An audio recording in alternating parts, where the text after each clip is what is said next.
अक्लो फहम। एक दिन किसी तालाब पर एक मछेरा शिकार करने आया।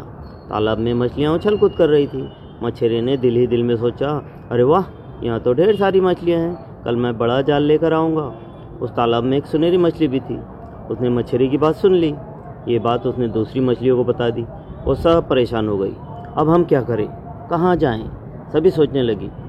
सुनहरी मछली ने कहा, पास में एक नदी है, उसकी बहुत सारी मछलियाँ मेरी दोस्त हैं। हम सब वहाँ जाकर रह सकते हैं, वहाँ हमें कोई परेशान नहीं करेगा। और सभी मछलियाँ तालाब से निकली और एक पतले रास्ते से नदी में चली गई। अगले दिन मछेरा आया। उसने बार बार जाल फेंका, लेकिन एक भी मछली नहीं फंसी। मछेरा हैरान रह गया। वो मायूस होकर घर लौट गया। इसे कहते हैं अक्ल फहम।